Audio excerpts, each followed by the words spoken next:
Welcome to another episode of Out of the Blank podcast. Back with my good friend. We're good friends, I'd say. I mean, we like each other's tweets. We don't really talk to each other at all. We just show a social media presence, but I mean, that works. Yeah, definitely. It's you know, following you, interesting, following your podcast and all the people you're talking to, and raises some interesting discussions here with me and um friends and acquaintances. So yeah, It's just good because my show, for instance, it's education, whether it's yeah, good or it's bad. I don't know. You got to take what you get from it. Sometimes somebody will say something that'll be like, I didn't know that. And then other times you're like, what are they talking about? He's narrating the weather, saying that there's a giant monster from the sky that eats people. And I'm like, that's a way better way of looking at like a hurricane than how everyone's like, it's a category 4 or it's a category 5. I'm like, can you narrate it a little bit better? It's all I want to know. I think the best part about life, having your own opinions, having your own thoughts. You could probably speak best to that. I mean, the fact like you used to be an extra Jehovah's Witness and then now you're not anymore. So like that whole freedom thing is like, that's fascinating to me. I mean, first of all, I think we talked about it on the first episode that you were on, was like the whole entire coming to grips with it. When did you start realizing and everything like that? But like what I've been getting interested in is the people that want to put their life mission to literally help these people associate back into society, because it's like you're a kid being an adult for the first time going out into the world. You don't have any knowledge or any understanding really of how the world works outside of what they've shown you or what they've taught you. yeah. No, I get that completely. And I mean, there's a another podcast that I've sort of dip into. I think it's called Not the Weaker Vessel podcast. It's a lady over in California who obviously, I think she was grew up in evangelicalists, met a chap, got married, and they became Jehovah's Witnesses because his family were, and she was in it for years and years, and then coming out, and even the way you process emotions, even the way you process boundaries, within, let's say, as you're saying, that just it's so difficult, like leaving your children with someone that you say is should be trusted, but you realize, well, that's not the case. You have to be certain, 100% certain, for when it especially comes to the security of your children. And people don't have that, or like, especially to say within that faith, they don't have that. It's because they're told that everyone within these boundaries are safe, are you can trust them 100%, but you don't know what happens, as soon as they're out of sight. What could be happening, what could be the case. Do you feel like So you're a yeah. bit more vulnerable to like certain things or certain like getting swayed into another group? Sometimes I've always heard that with like ex-cult people that have been involved in something, they feel like they can be malleable a little bit more, manipulated easier. And it's weird because Hmm. the best example I can give you is the Canadian lawmaker who now twice has now been naked on a Zoom call, which is why before we started the Zoom, let us know that we are recording, because they had to add that in because he keeps saying, I didn't know I was being recorded, but it's twice now. So I'm like, Yeah. is it like a weird, like you keep going back to it or something like that? Because I mean, it's got to seem kind of hard that you've been like so absorbed into this thing. And I think that's the issue with power, right? I mean, we can sit here and say how we would totally change the system. We would change all these things, much like if I ran for office or something. God forbid, I would never do that. But if I ran for a presidential election, I would have all these amazing guidelines to go by saying, I'm going to do this when I get into office. I'm going to do this when I get into office. I'm going to do this. And then either you get in there and you realize you have less power than you think you did, or the power goes to your head and you just start going, I can't please everybody, but I'm going to make my life as easy as possible. And that's why you see all these politicians and all these people that when they get power, they forget about the people behind. I think, are you a gamer? Yes. Yeah, I do game. You remember Fable 3? Oh, I loved it.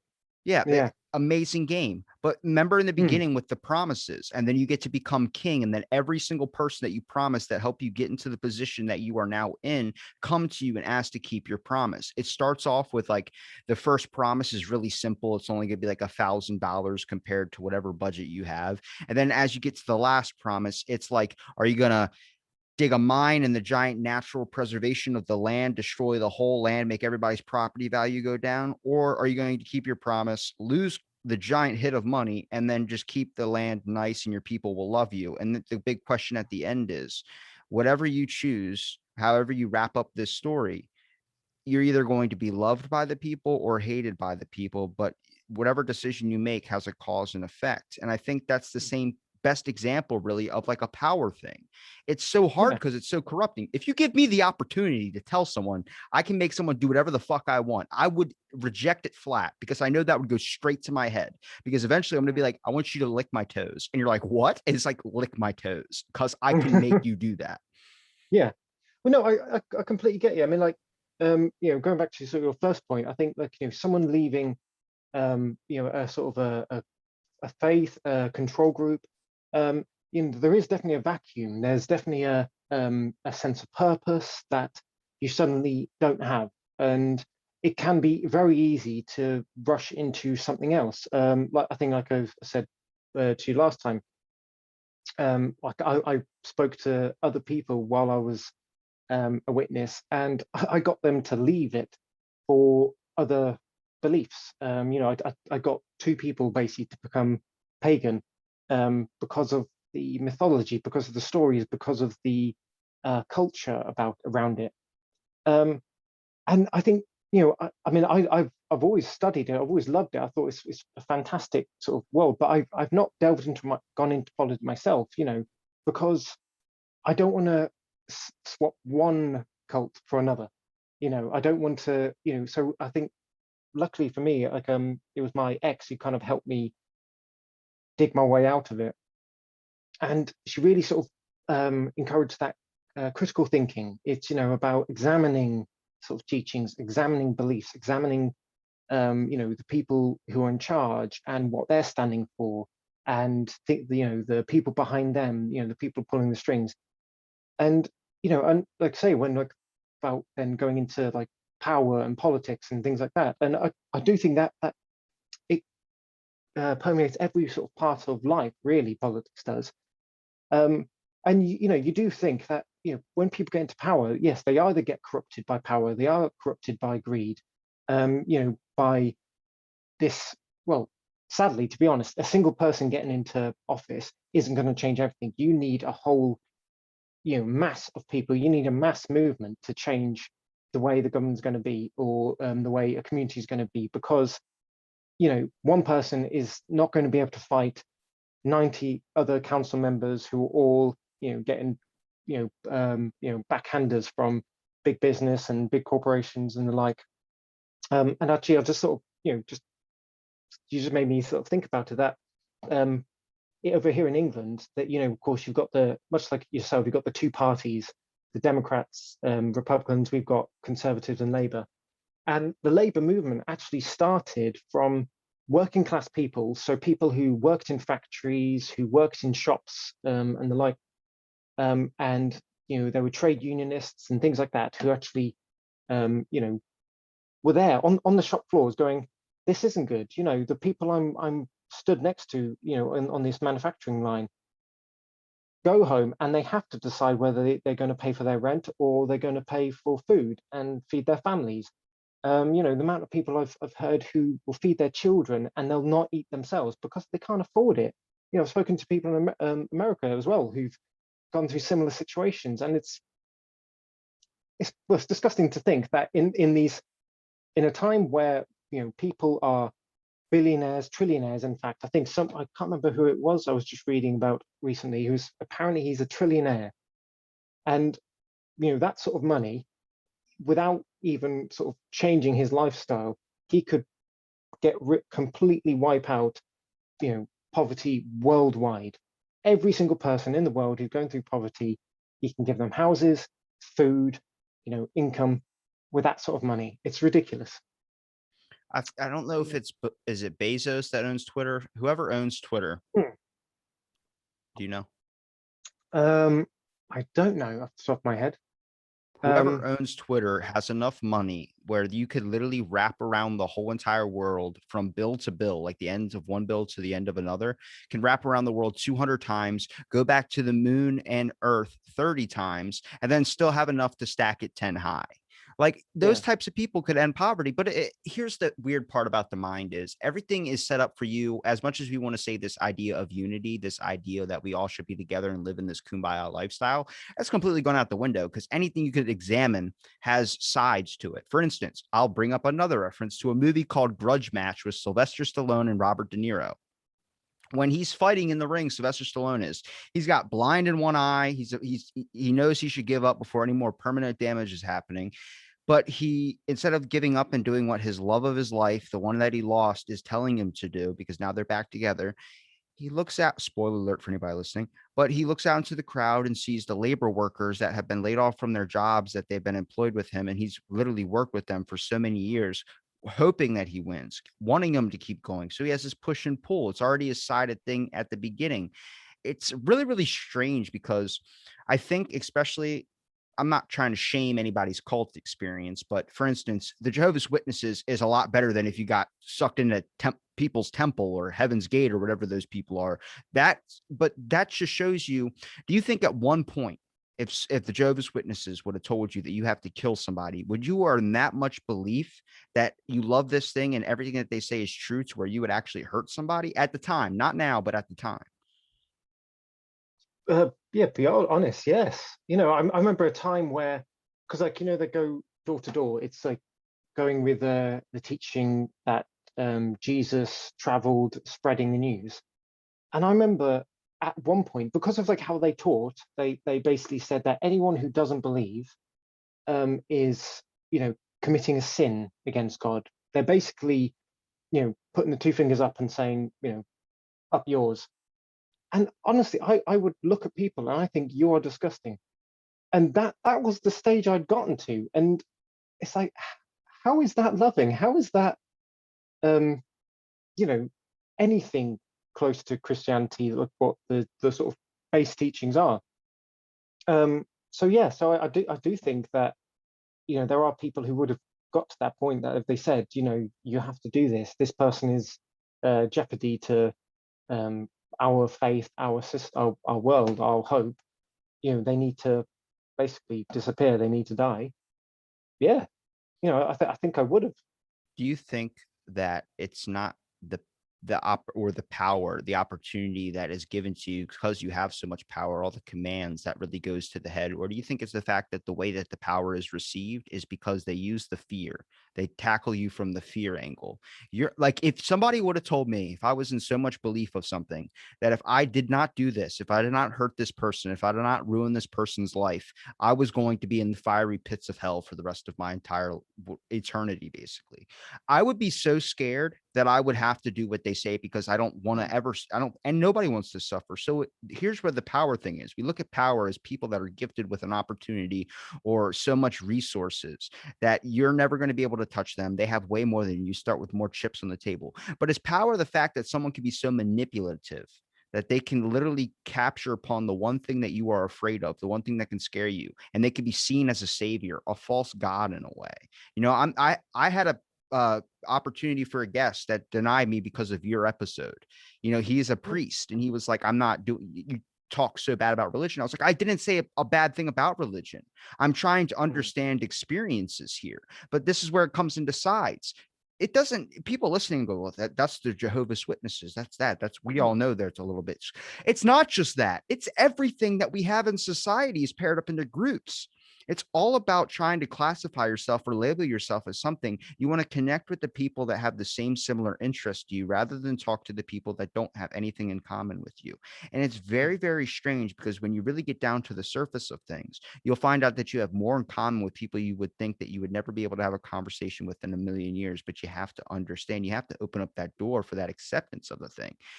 mm. That was a bad phrasing of words because saying opening up the door to acceptance just made me think I was a priest talking to somebody. But I'm not Yeah. religious. But you see so many people that will say, and religion, I think the issue right now with it is it's not religion per se. Belief is important. You need belief.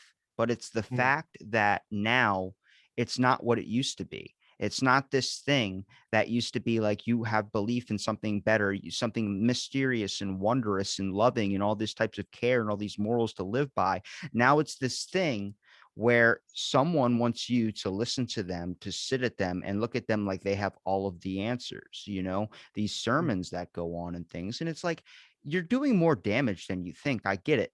You're just somebody loves you so much, or someone likes what you're saying. You're basically a prophet in a way of hearing everything that you say, but you got to understand the manipulation and the mind pain of what that person is experiencing, either something in their life that's causing them to attach to this so much, or the fact that now they're out of it and they don't know where to go. They're lost. They're losing and they're having conflicts with who they are as a person. Are you still that person that you wanted to be, or has everything been controlled by you? It's this weird shift. And that's what I start to focus in on, of like, damn, like you're kind of like in this like very like you put on a good face for it, Harry. Like I'm okay, I'm okay. But that's got to be like sometimes you're just sitting there like, fuck, man, like that's lost time, or that to me, that's what I'm Yeah. thinking.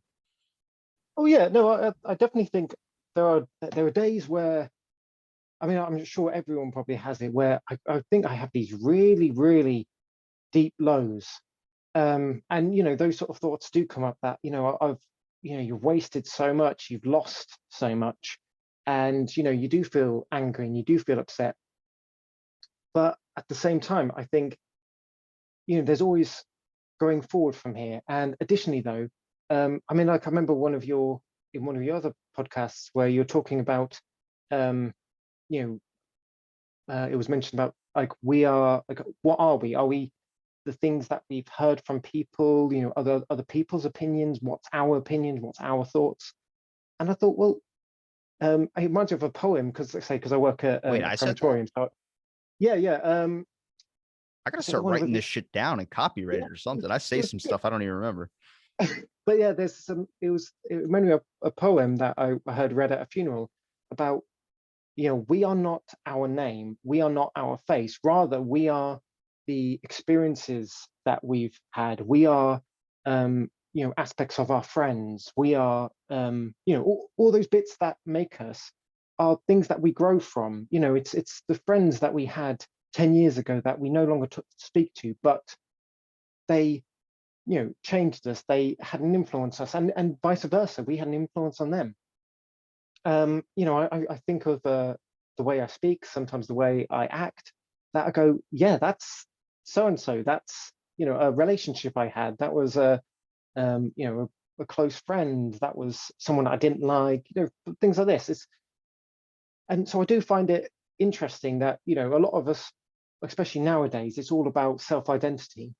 That we're worried about losing that, or we're worried about being someone else. But it's like, but no, you are who you are, and we shouldn't be ashamed that we're kind of picking and choosing these bits that actually sit right with us and make us feel happy and make us feel content. You know, sure, there's a level to it. You don't want to um, basically follow someone like a blueprint just because they're in the celeb magazines. But if things make you happy and if things sit right with you, and they're not pushing you out of your comfort zone, then these are things you should maybe, well, be quite content to follow and to involve in yourself. Um, I mean, actually, just quickly going back to the thing about the chap who used to come on because he's a priest. I mean, like admittedly, I did speak poorly of religion in the past, but at the same time, it does serve a purpose. Like I say, working in the funeral industry, I speak to ministers quite often, especially during this pandemic's time when people have been, of course, locked at home, haven't been able to socialize. And I have commended them because they've all been really good in contacting their parishes, speaking to people, checking in with people how they are. They arrange like Zoom book clubs and things like that to get people connected, to get people talking. And I think that's fantastic. That's something I think communities lack nowadays. I think, that admittedly, I know in another one of your podcasts you're talking about, you see a lot of buildings like housing going up and hotels, but no things like community centers. There's no, sports grounds and things like that to actually bring people together. Visual That's therapy. yeah, that's saying what we need is actually people going that I can talk to my neighbors down the street. I can, you know, everyone on the street might make a football team and play out on the fields, once a week. And that's where you get connection and that's where you get support. And admittedly, this could easily go into more politics and more deeper stuff. Well, So I it's don't want it that's what we talk about when we talk about like in society, at least in what I've examined from it and from what I've seen. I mean, I used to be I believe 100% what you were saying about the whole fact of everything. We're a constitute of who we are now is a constitute of everybody we've ever met, every influence that's ever been in our life. I mean, that's just like from your genetics down to your environmental influences onto what you to. think or what you feel as a person. But I start to wonder how much of your thoughts are really your own thoughts, or they influenced by something else. And this is where the tear and it's kind of like a grilled cheese sandwich. Mm, When someone pulls it apart and you see the cheese slowly start to like come apart a little bit, mm. that's kind of how society and yeah, that's kind of how society and people are right now on an aspect of we don't know if what we're doing in our life is something that we wanted to do or is it something we're stuck doing because life is so damn hard. And it really becomes crazy because I think this is why people freak out with politics and the government is because on an aspect of, especially for me too, I look at it like what the like I can't do anything I want to do. I can't find out who I want to be when I start realizing that everything is telling me this and it's actually not like that. It's actually something different. It's actually about understanding. When you read a news headline, it's why I get upset with this type of stuff is you're being controlled slowly but surely. I had a brief amount of time where I was flipping out about the Chinese government, the CCP, because they control people and they put them in slave camps still today. I can't affect what's happening over there, but I can sure as hell not support it. And that's when you start really looking at the things that you can affect into your own life. People nowadays, there used to be stigmatized topics that you do not bring up at a dinner table. It used to be told all the time. Can you name what those topics are? Or the two right off the top of your head? Well, sex is easily one. So, generally it's sex relationships, you know, that's not sort of Two mentioned. giant societal topics that you never want to bring up at a dinner table. Oh, politics and religion, they say.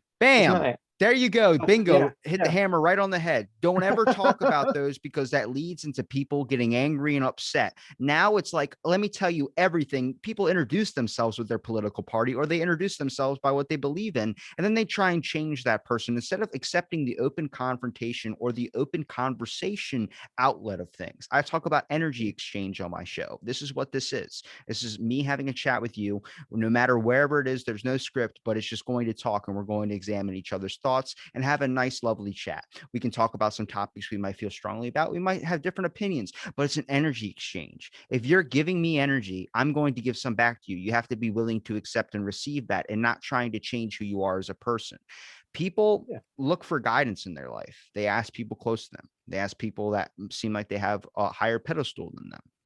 But when you really come down to the base roots of things, you really have to look inside yourself to figure out where you want to go. And here's the part is when you're so involved in something that's been controlling you, even for me, I've been feel like I controlled everything, the education system, all these things that are happening around. I start to wonder, am I asking myself and do I want to do what I want to do inside of myself? Do I see, or is it something that someone told me is the safest bet? And I'm just so afraid of struggling that the best thing for me to do is to get a degree, to get an education, to get a high paying job. So I never have to worry about when those bills come in because I've seen the struggle, what happens when you don't have money to afford things. I've seen things be taken away by the government. I've seen things happen when you cannot make a payment on something, things get shut off, you starve. I Mm, don't want to be that person that I used to be a little kid and walk around and be like, look at the homeless person. That's horrible. I would never want to be in that position. And that fear keeps you doing things that you don't want to do, keeping you miserable to the point where you eventually put a gun in your mouth. It's yeah. horrible to say, but it's fucking real shit. And that's when you Mm, start to wonder, like, what's the fix? Is it having more conversations?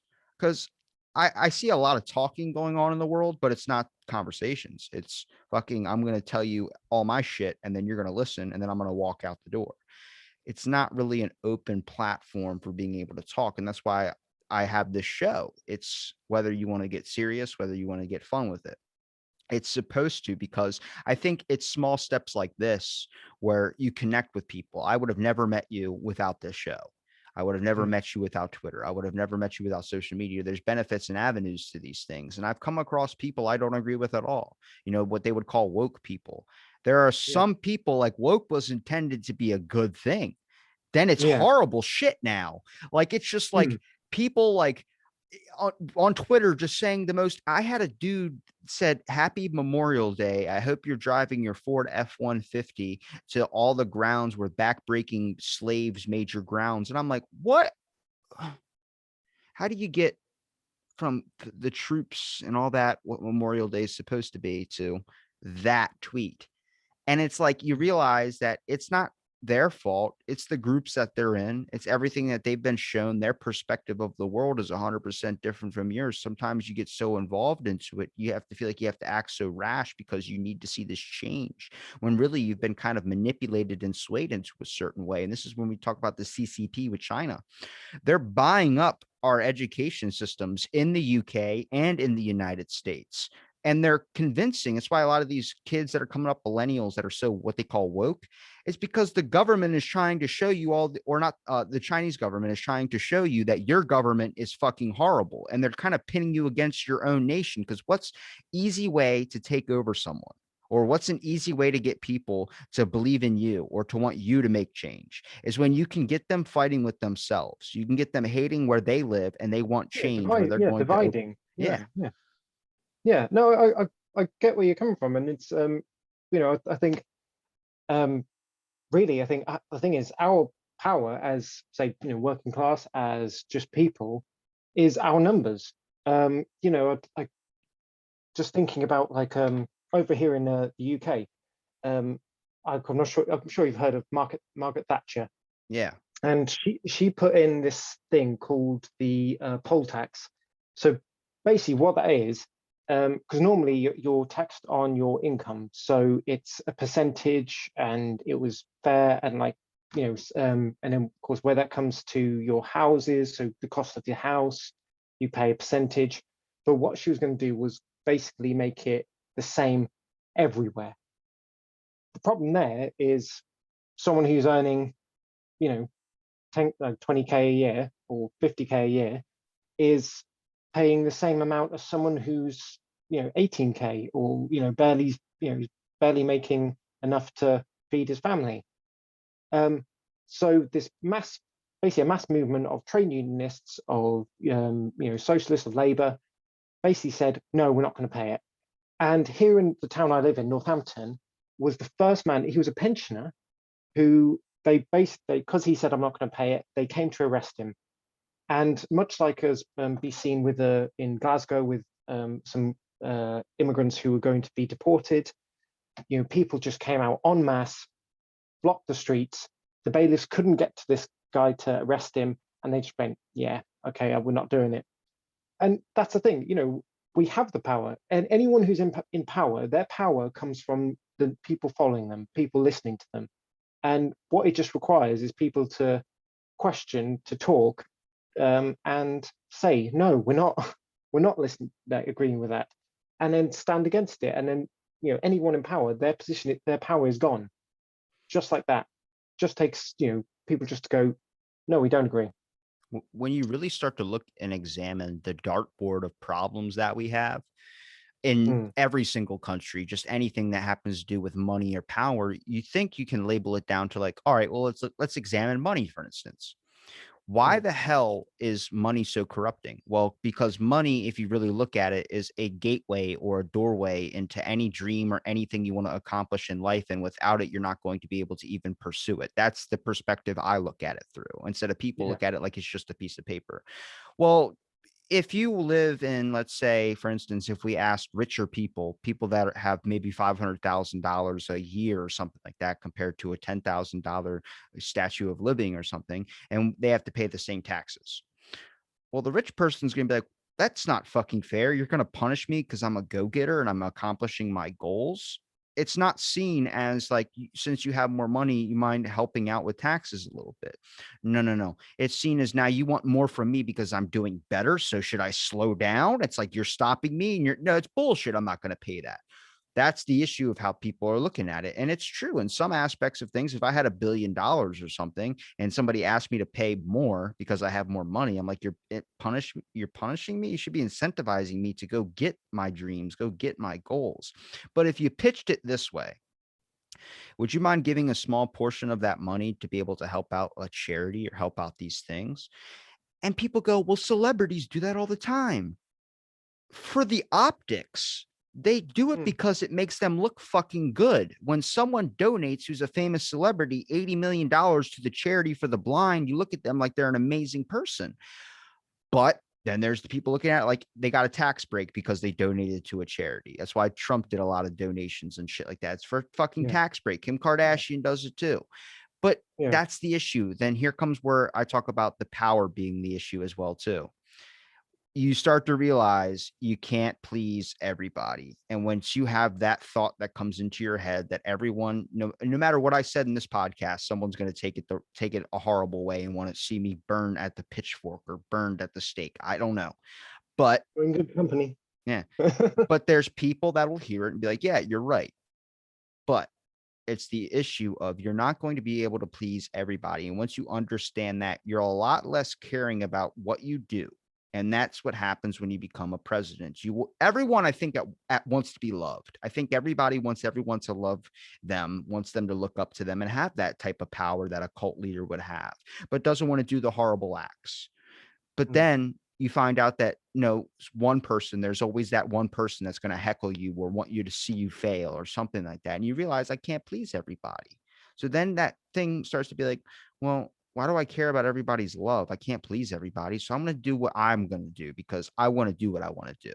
And that's when it starts going down this long decline of now you're going to be this horrible person because you feel like you're making your life easy and your family's life easy.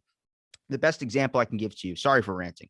Um, right. but the best example is my buddy Jason that was on my podcast. And he was telling me, he goes, Robbie, he goes, you only care about the people that you care about, the people that are in your life, the people that you fucking know. He goes, we're friends. I'm like, I hope we're friends. He goes, if someone had a gun to your head and then says some random person I don't know, I'm going to choose you. You choose one. I'm going to choose the Robbie because I know Robbie. But if there was a gun to your head and a gun to my wife, and I go, oh, I'm fucked because he has a deeper connection with that person. The people that matter in the world or in your mind is the people that matter to you, the people that you know personally. It's very hard when you have all these giant groups of people together to know each individual person and care about what's happening into their life. That's why in any job I've ever worked in, I've made sure that it was a small group of people because I like it when the boss says, happy birthday.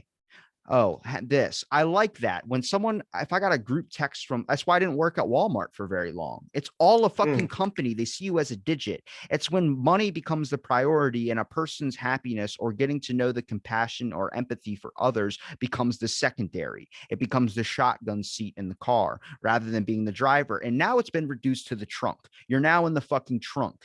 This is when we start to examine things and start to realize that you can't affect every single person. You cannot help every single person. You cannot care for every single person, but you shouldn't try your hardest or do all these things in selfish intent that's going to affect someone else's life. You can say how you feel and understand their perspective as well as the best you can do. And I guarantee you, after a generation of just people acting that way, you're going to see some change. You're going to see this little flower that starts sprouting out of this volcanic ash. And that's what's got to come to. We're not going to wake up when we're going to sit here and tear each other apart in my country, in your country, in whatever country, and be able to fight over the simplest shit. You need to sit down. Remember that in parks and movies, for instance, they would have a chess table, and then yes. you'd see one person playing chess by themselves. Mm, Never did another fucking person come down and play chess with that person in any movie I've ever seen, unless the dude was dead and he was a ghost and he was like, fuck, I gotta play chess with this guy now. Apparently, this is what I have to do to move on to the afterlife. But they have those in my town. Nobody ever fucking does that unless they know the person. It's never like, hey, mind if I play a game of chess with you? Because you're either too afraid to strike up the conversation and the fact that you might be affecting someone or bothering someone when they need alone time, or you're afraid that it's going to lead into an altercation. And that's when Mm. it gets to this deep root of now you're missing opportunities and you're missing chances to maybe have a connection, maybe have this type of thing. I can tell you through the podcast that I've met people I would have never thought in a billion years I would have met.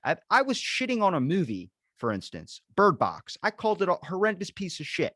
And the guy I was talking to goes, "Hey, my buddy wrote the book to that movie. He got paid a lot of money for that movie." And I was like, "Well, it wasn't the movie, it was Sandra Bullock." I didn't back down.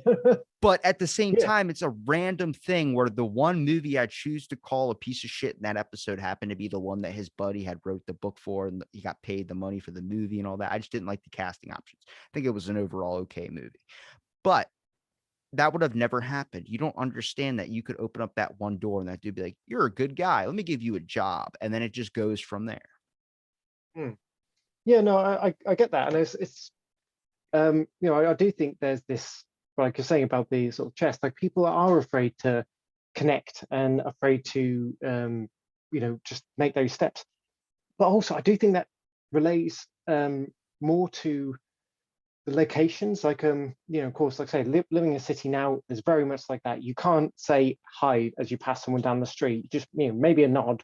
That's it. That's as polite as you can be. That's as connected you can be.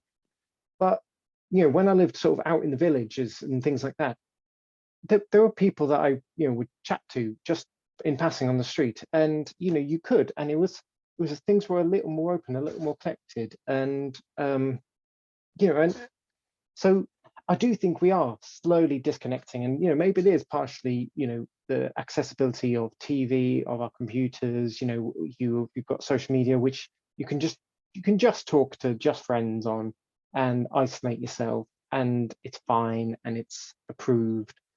Um, so yeah, so I do think we are sort of stepping back or losing this ability to talk, to communicate, to connect with people.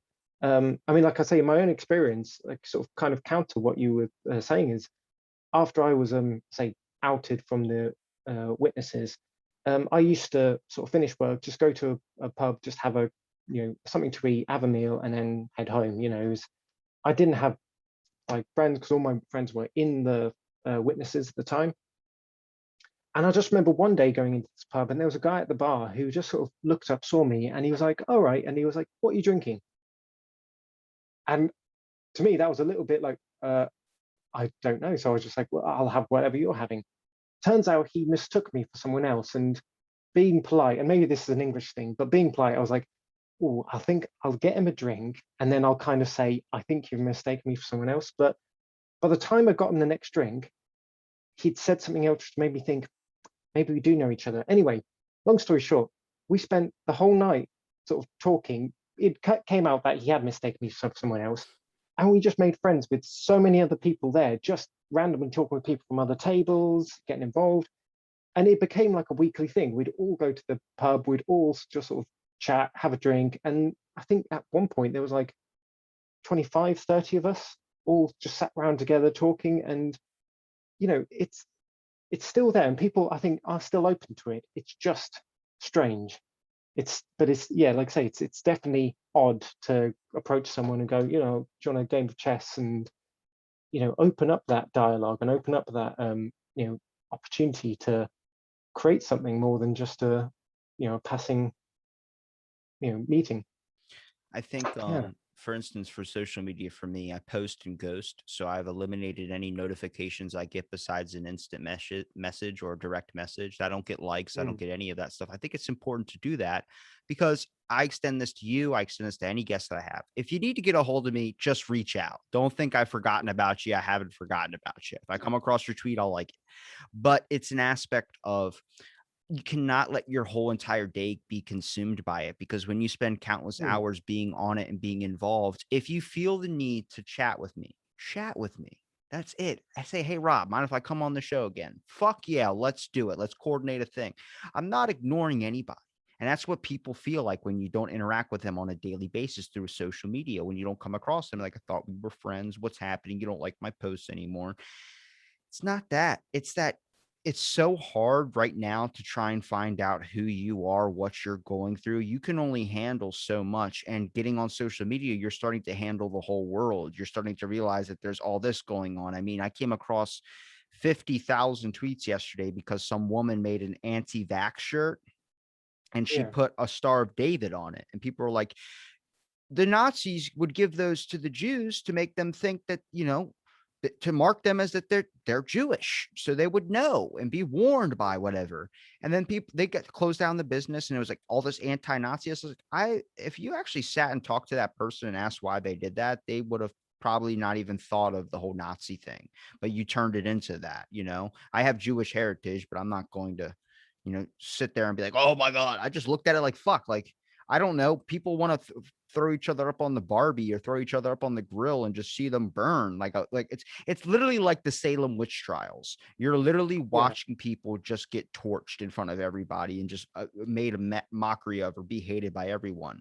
And it's like, guys, we're not functioning properly. No country, nobody's functioning properly. We all have our problems, but if we're not sorting through our problems and we're just going to keep creating more, you're not causing change. You're not fixing any change. And what I want to reiterate Mm, here is the fact of I'm not saying religion is bad, but just like anything that has power, it can be corrupting and it can be taken and used by someone who doesn't have the best interests at heart. And that's what happens a lot of times. I have strong feelings about when I hear someone that has truly lost their way because I'm in that position. I have strong feelings when I hear about someone say that they can't talk to their family anymore because whatever a certain thing won't let them. It becomes this thing of like, what is happening? How did we get to this point where now you can't a whole entire option avenue, someone that literally produced you cannot even talk to on an aspect of you don't believe in what they believe in. We should never be at that much of a point where we can't open up the realm or be able to interact because our views are so completely different. That should be even mm, more of a reason to talk, a more of a reason to understand the other person's perspective and really evolve from it. mm. No, yeah, agree completely. Like me and my best friend, I think there's topics we completely disagree on, and we're quite more than happy to sit and we'll have heated discussions on it, full on arguments, but we'll go away from it having a laugh because just how heated it got, and that's healthy. That's okay. It's the people who you know um, villainize someone because of their views. Like I say, that same friend. I remember what we were speaking with a guy online who was quite.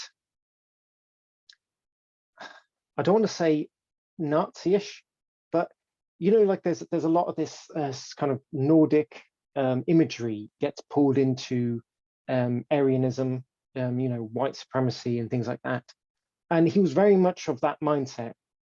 And everyone else online, there was like very much these kind of social justice warriors, really, really laying into him and calling him all names under the sun. And we started a discussion with him, a dialogue, and just going, well, what is it? What are the key points that you think makes this okay or gives you your views? And we were actually starting to kind of open him up, and he was actually becoming a bit more understanding of what we were saying. Um, and I think that's the important thing. As soon as people start to attack you because of your views, or start to put these blocks in a way to kind of cut you out or isolate you, what you're going to do is go find out people with very similar views. You're basically creating you know groups of Zionists and fascists and racist, just because you don't want any the chance to discuss with them. You think it's unhelpful. You think they're monsters, but the thing is, they're not monsters. They're people. They've got to this way of thinking for a reason, because of something. And it's down to people who are more open-minded, who are more understanding, to maybe discuss it and allow them to share their views. And at which point you can go, well, have you thought about it this way? Have you looked at this? I read this fantastic article. Would you like to look at it? And then from there you can maybe, open their views, change, how they see the world and how they see these things. I'm not gonna lie, that But scared yeah. the shit out of me when whoever that was just said whatever they said. Oh, I was a housemate. Yeah, it's I was a about to say you looked like you were in your house alone, and then I just random voice. I'm like, murder, murder, yeah. murder. But I think Don't worry, it's important really when it comes down to the grand scheme of things, to whatever you believe in, that you have that belief and nobody should ever take that away from you. And the people Mm, that have their perspective on things, no one can take your perspective away from you. They can maybe enhance it or they can maybe understand it better, but you can't change the way someone feels about something. Anybody that can really speak on that is me. I have a huge authoritative problem in the world when it comes to when someone tells me to do something, I do the opposite because I don't mm, like being told to do something. I want to be asked. I want to be treated as a person, an individual, the same level as you. And I think that's when the power starts to become this absolute corruption type thing, is when you have the ability to make somebody do something. All my managers know that at any job I've ever worked at, you can't just tell Robbie to do something. You got to ask him to do something. It's like, but it's his job. It's his thing. It's, yeah, but you're telling him to go do a specific thing that's not part of what he's doing as his job. You're asking him to do a little extra. And just because you're above him, you feel like you can't. They all know that that doesn't work with me. You got to just ask me politely. I'll do it. I'll donate a kidney if you ask me in the right way. mm. But if you tell me I have to, I'm going to be like, no, because I don't feel like I have to do anything that you tell me I have to do. But if you ask, you get a lot farther with using, honey than using whatever that saying is. Bees are more Yeah. Is it? attracted to honey, or Yeah, honey than the stick. So yeah, you get more with honey than you do with a stick. so it's like, if you really look at it, we're using that stick. We're using that to get people to do what we want and act a certain way and then make them feel horrible and call them all these horrible things like they're racist or they're this because they said something. It it's it's so fascinating to me how much we disguise in the world all these amazing things of how we're trying to help you as much as possible, but then when you hear that invitation come in and you finally open it up one day to finally accept it, it's nothing. You know what I Mm, mean? It's like that kind of thing of when you see someone like, I just bought this new house and they found a safe in the basement. And then they finally open up the safe. Your mind starts guessing it's going to be a lot of money. It's going to be something rare. It's going to be something valuable. And you open it up and there's nothing in there and your dreams are crushed because you realize all these people that sit there and tell you that they're there whenever you need them. And then when you actually need them, they're not there. I do not offer that to anyone unless I mean it. And I'm mm, 100% a man of my word when it comes to that. And I think more people should aspire to not promise things, but make sure that when you do say something, you intend to back it up with something. That's a lot of the issue I think people have with the world right now, is that there's a lot of these false promises and these flags of I'm on your side that are more than willing to stab you in the back as soon as you say something that they don't agree with, or something that maybe they like Seth Rogen, for instance, and James Franco. mm. What Seth Rogen said about James Franco being accused for sexual allegations that I don't really understand, I don't know of, but he said, he goes, haven't talked to him and I haven't planned on working with him. Okay. I didn't have plans to talk to you, Harry, but I had plans today. You know what I mean? Like I didn't have Yeah, plans until 2 hours ago. So it was like, I could say that to anybody. You friends with Harry? Do you talk to Harry? I don't, I don't talk to him right now. No, I don't have any plans in the future with him. But then we made plans. But the way the article said it made him look like he was throwing his friend under the bus. And you start mm, to realize that people want to get that drama. People want to find out what's going on. People want to pin you against the people that you want to make connections with, that you should be making connection with, that are your friends. But then they don't want to be thrown down and dragged down the sinking ship with you. So they're throwing you under the bus because they feel the need that they have to, because they don't want to lose everything that they have.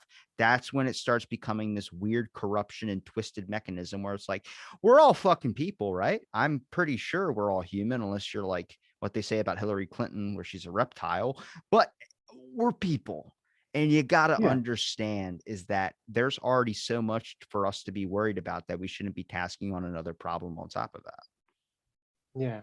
No, yeah, I get that completely, and I do think there's a level of drama. I think people almost crave. It's You entertaining. know, yeah, I say yeah. There's a level which is entertaining, but additionally, though, it's like you don't have to go all out. I remember a group of my friends. There was always seemed to be some sort of drama in between them, and the sad thing was that you, for some reason, had to pick a side. You're on his side or you're on her side, and it's like, well, no, because I'm not involved. And I think that that really shocked them. They were kind of like, well, You're not but you have with to me, support one. you're against me. That's the old Yeah, saying. exactly. It's like, you know, sad as it is, my friend was a little bit of a bad boy. He had You an affair, slapped your and wrist. yeah, his You wife related left that him. to an affair. Good on you. Good on you. But no, so it's it's sad. So his wife left him. It was his fault, but I'm not condemning what he's done. I'm not condoning it. He's done it. He's a bit of an idiot doing it, and that's it. However, we've been friends for at least a decade, and he's been there during my hard times. I'm going to be there with him during his. I'm still friends with his wife as well, and she's like, yeah, fine. That's it's great that you've got he's got that support with you, and I'm like, yeah, and things are fine. That's And how it should then, be. yeah, it doesn't need to be this drama. It doesn't need to involve everyone. You don't need to pick sides. I think everyone, when it comes to this, everyone's got some fault in it. You're rubbing up someone the wrong way, so they snap at you, and then they seem like a dick. And okay, but step back and have a look at it and go, yeah, I can see what my fault was in it.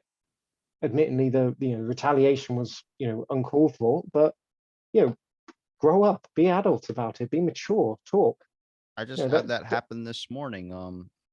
I was doing Oh one of yeah. my exercises in my workout, and this guy came up to me, and every time he's come up to me so far, it's been like a couple hundreds of times. Just in the past time I've worked at this place for like a year and been working out there. Mm. Goes, how long you got on it? So I knew that's what he was asking for because he kept staring at me the whole time. Like I could know he was waiting for me to get off this machine. And then as he came up, he sat on the machine beside me doing like a quick workout, looking over at me. I was like, oh, if he asks me, I'm gonna snap on him. I'm gonna tell him, dude, I can't handle it right now. But then I put my headphone out of my ear and he goes, how you doing, man? And I'm like, I'm doing all right, man. How about yourself? And then we just got chatting, found out he's in the police force. He's retired. He was working in Pennsylvania, which is a couple states away from me for the past 24 Mm. years. He's got his pension and everything. He works as a cop at one of the schools I used to go to. We start striking up a chat. And you realize it's Yeah. just like people, you assume a lot and you really don't know. And then when you act, you totally cut that branch off forever. If I would have snapped on him, I go to work there. So when I work, I'm going to see him at the same time he always comes in, and it's going to be awkward and it's going to be all these things. And you realize, no, you're missing out on a completely different conversation or a completely connection based on what you've seen or what you've understood about a person when really you don't know them at all. Mm. No, yeah, I get that completely. And I think I've had multiple occasions where I've met people who, at one point, I would have had opinions on. Where just the way they dress, the way they behave, um, and I probably wouldn't have given them time of day. But becoming a bit more open, a bit more understanding, you can easily just start to strike up conversations with people. And I find myself, I consider myself quite approachable. People are more than happy to come up to me and talk and make friends and things Do like they that. ever touch So your beard? not often, actually. That's Every sad. now and then, I think early on, like a couple of years ago, people would just be like looking at it, they'd be like, "Can I stroke your beard?" And you're like, "Okay, give it a go." I It must say, is during it that is COVID, lovely. it probably died down a little bit, but Yeah, yeah. And admittedly, when you're wearing a mask as well, it doesn't look as grandiose. So, which is a shame. It really sort of you I know, would open up the door for you to elbow me in the face if I went up because I would what I would do. I would go up and just immediately grab your beard, and then you just be like, okay, and here's that, and then we could talk afterwards. yeah, yeah. Well, I'm all right. People just want to touch it, fine. So it's some other things. If anyone comes with scissors, that's I'm That's on what edge. that's when you double elbow. You just hit him. I'm a real Yeah, fan of that elbow that knocked me out. yeah, yeah. That's not definitely not going to happen. So but yeah, no, it's got where we were for moments. Just yeah, that's just say like striking up conversations with people. So I mean like this, like you contact me out the blue, which was strange. It's Could have said the I show never. name on that one, but you didn't. You said Oh, out of out the of the blue. blue. Yeah. Oh yeah, yeah. I could have. Oh, Now damn look, it. look, We it should all comes go. together. We'll You go back understand and the name of the show now. Yes, yeah. But no, it's I think at one point I never would have even considered it, but this is fun and it's interesting talking to people. And I say, like I say, I've been listening to your channel and listening to people with from all walks of life and all views that some I don't agree with or find a bit strange, but at the same time, it's interesting to get their views and to you know think what they think and hear that sort of stuff. I've So thought yeah, about maybe putting a ex-cultist or ex-Jehovah's Witness in with a Jehovah's Witness and seeing how that conversation went. But mm, I'm not that guy. I can't manage that. I can't do that. The best I can do is talk to you one on one, understand your thoughts and your perspectives of things, talk to that person, and maybe they look at your episode and understand where you're coming from. Because the yeah, issue is when you get into a room with someone that's a Republican and a Democrat, you're already on a side, and all you're trying to do now is defend your side. You're not thinking mm, about understanding theirs or trying to do this. It's not about swaying opinions or swaying thoughts. It's best thing I've ever seen about it. I think I mentioned it to you before, was the debates about earth is flat and that the earth is round. Well, there's vegan and meat debates. And as soon as they come in this thing, there's a tension you can slice in the air with a knife of that. I don't believe and I don't agree with what you're doing. I think you're a horrible person for doing so and you need to change. On both sides, they think that. I'm like, guys, find a happy fucking medium, talk to each other. Watch that you're going to understand that you have more in common than you do different. You're all trying to find out what's best for the world, right? You think that hunting's better, explain it. You think that eating plants are better, explain it. Talk it out. Instead, people look at it like you're trying to take what I believe in. That's not what it is. It's a mm, fucking understanding type scenario here. We're not trying to do anything more than that. mm. Yeah, no, I get that. And I think, I really actually I had a very similar thought about, because I know like last time you were saying about anything I sort of do. And I was having this discussion once again with my friend, and about possibly doing a podcast where I think online you see trolls, people who basically they, much in the same way as vegans and the like that, they'll come in with something and they'll just, it's all about riling people up. But getting those people in with well, you might say they're victims, and get them to discuss and just be a mediator.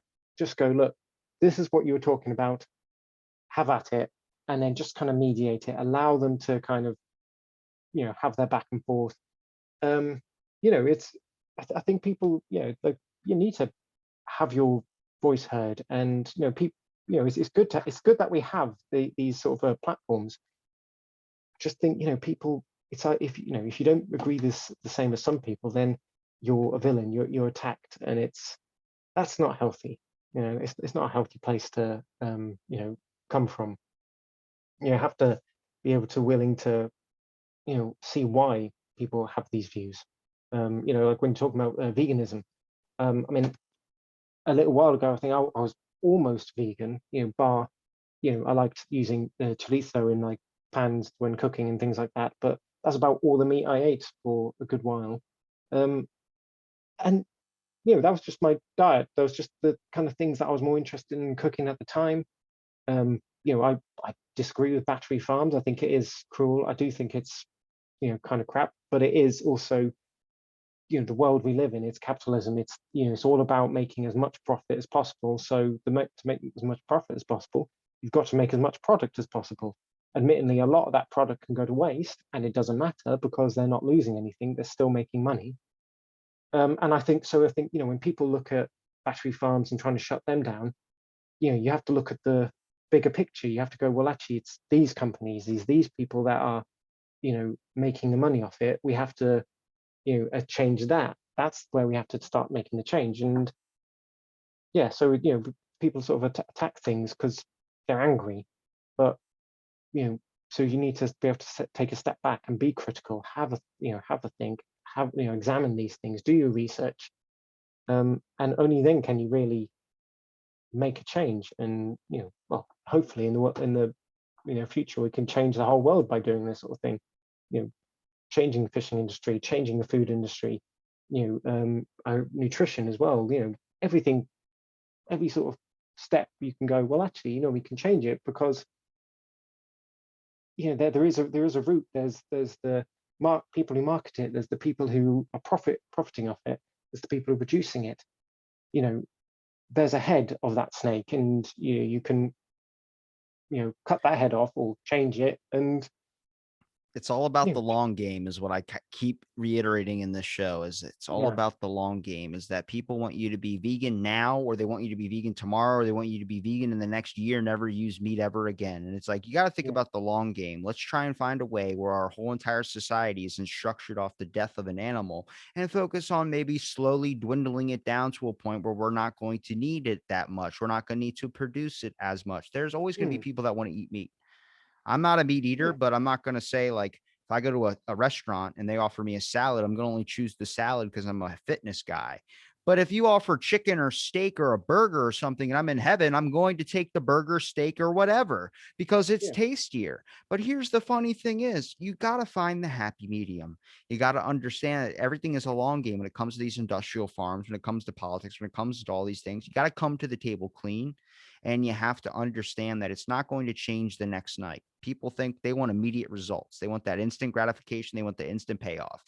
The long game is the best way to go with things. The fact that it's going to take maybe a generation or two or three generations, but eventually it's going to phase out, or it's going to become less than it is before. Religion, mm, for instance, is the best example. This used to be a dominant thing back in the day. I mean, anybody mm, would, Christian, Catholic, what are you? That type of thing. Now it's like, nobody asks that because there's 50 something percent of the population that doesn't know what to believe in. And if they do believe in yeah, something, they worship from home. And it's taken generations upon generations upon generations to get to that point. I'm not saying it's for the good or bad, but I'm saying it's an example of a long game. If you're going to mm, reduce meat consumption, you have to start with small steps and watch it build slowly over time. When you build a company up from the ground up, a lot of people talk about, well, that person had $1 billion, how they started their company. Yeah, but a lot of these entrepreneurs and people that are doing something, they're producing a podcast a day. They're producing a show. They don't have billions of listeners compared to Jake Paul that can record a fucking phone video and get millions of hits. No, mm, they're working the slow game. They're working a long crawl. I do this because I understand the long process of stuff. It took Joe Rogan 6, 7 years to make money. I don't really care about making money on the show. Honestly, I'm having way more fun making clothing doing than yeah, doing anything. But it's interesting to see that, like, patience really does pay off. mm. Yeah, no, I get that, and I do think people.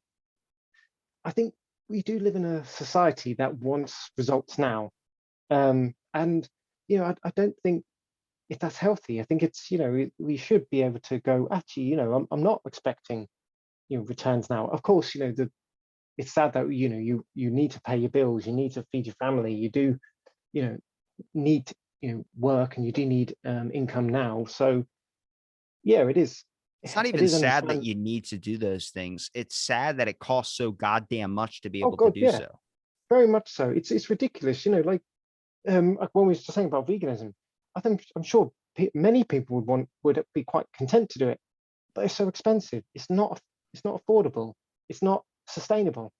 You know, if there was a funding into it in the industry, then sure that we could probably grow suitable amount of food, suitable amount of things that give us the right sort of nutrition, which would lead to this being a sustainable thing.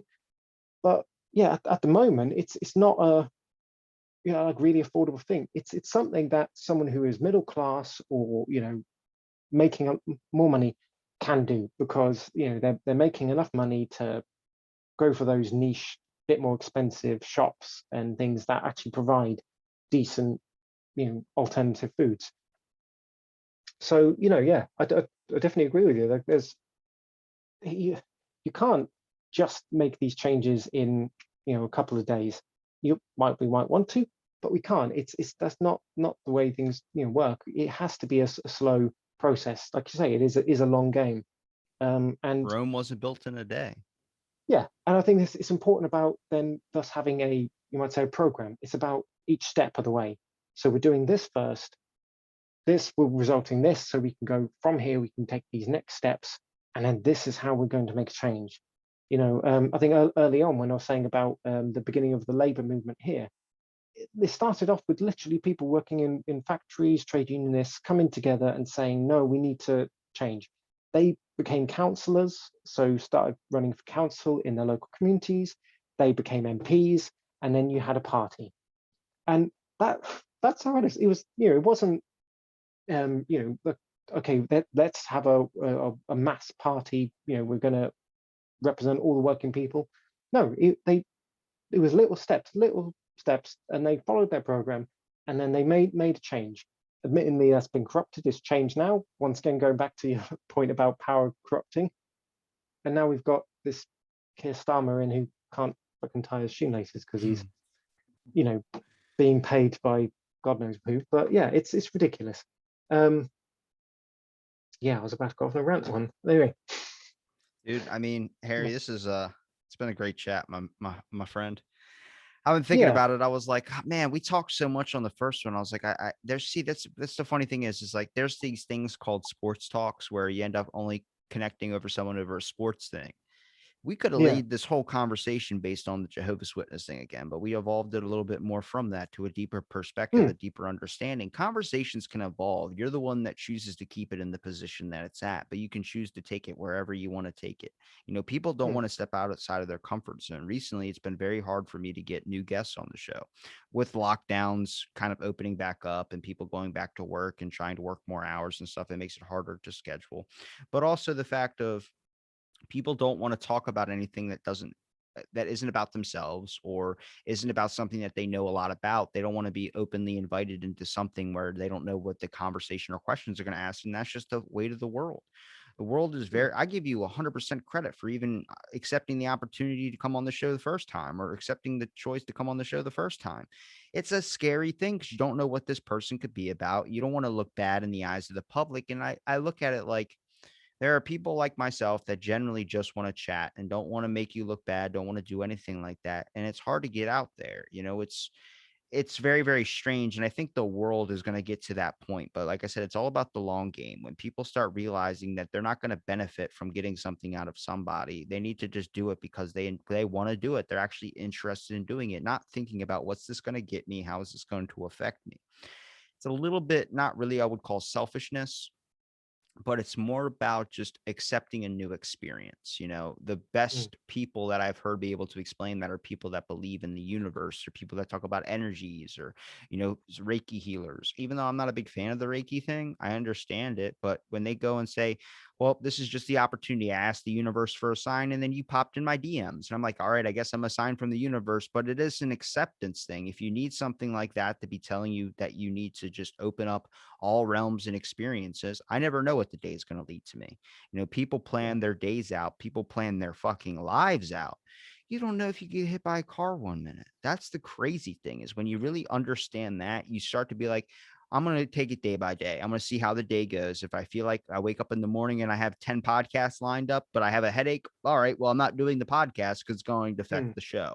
It's a hard kind of push and pull scenario to do, but when you really truly understand that you can only affect the things that happen to you, you got to take it day by day. You're less yeah. likely to try and control other people around you. Yeah, no, I agree there, and I think it's one of my favorite little things I saw ages ago. Like, it basically said, do you have a problem? Yes or no. If it was no, don't worry. If it is yes, you ask the question, can I do something about it now? If the answer is no, then don't worry. And the answer is yes, then don't worry. And it's, it's always one of those things just sort of stuck with me because it's, yeah, you can't affect everything right now, and until you can, why worry about it? And then when you can do something about it, well, you're doing something about it. So there's no reason to worry about it. So yeah, I think that's just one thing that's always stuck with me. But yeah, Damn, that is a lot better than the way I phrased it. no, I think you phrase it really good. Like, it's talking about like with the people that you meet, these opportunities to speak with people who are into the universe, into energies, and I think yeah, it's interesting talking to all these different people and having these experiences. I do every now and then do talk to people who's into sort of crystal healing and like, I don't believe it, but it's interesting to see what their views are and how it affects them and how they feel. And I think that's the most important thing. Yeah. Couldn't agree more. Harry, where can people find you at? Well, of course, you can find me on Twitter. It's Cairns552 or just under the name Harry at the moment. Of course, I'm currently also on Facebook. Well, yeah, Writing currently a there, book? but Writing a book? I am, but that's Can't a work can't in progress. damn it, can't And talk then about it. also, yeah, well, it's a work in progress at the moment. But like I say, and also looking at hopefully starting our next podcast. So I'll keep you updated there. So we'll see. Call it rejected by society standards. I like that. I'll make a note. Pencil that in. It's either a podcast name or it's a book title. I don't know.